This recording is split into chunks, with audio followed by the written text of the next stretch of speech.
understand it, the way this project came to you was that Lars von Trier called each of you up and said, I'm making a porno, are you interested? And you said, sure. How has it gotten to that level with him as a director where there's enough trust where he calls you up and says something like that and you agree to it without reading the script?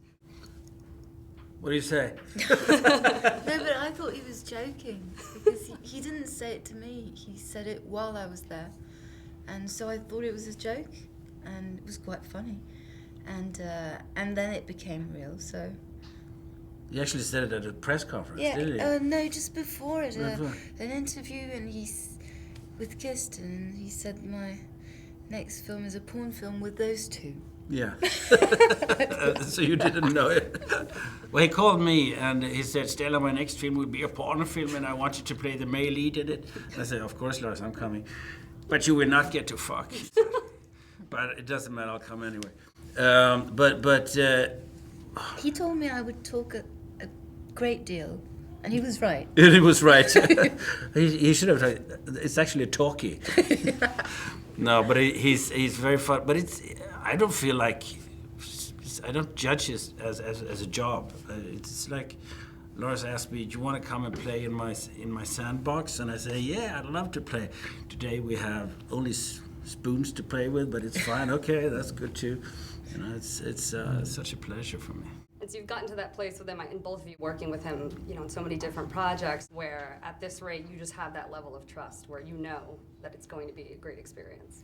I trusted him on the first film, not knowing him at all. Just I could see also his honesty, his way he was portraying himself and showing himself, and I don't know, all those anxiety attacks that he was talking about on Antichrist, and he was just...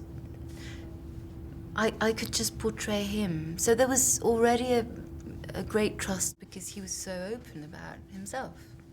Yeah, and I honestly don't care about if the film turns out well or not. It's not important. I have my career behind me anyway.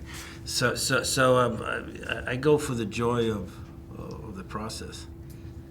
But he is technically is one of the most skillful directors in the world. But he's also the atmosphere on the set is so special because it's so non-hierarchical. And everybody can say anything to him, and he really wants you to enjoy being there. He invites you to a party.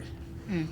Now, of course, a lot of the hype and talk surrounding the film has been about the sexuality and the nudity, but when you watch it, I think you are sort of taken aback by the innocence that's there. For instance, between your two characters and the conversation that they're having throughout the story. How did you develop a dynamic that was so organic and natural? It wasn't natural at all.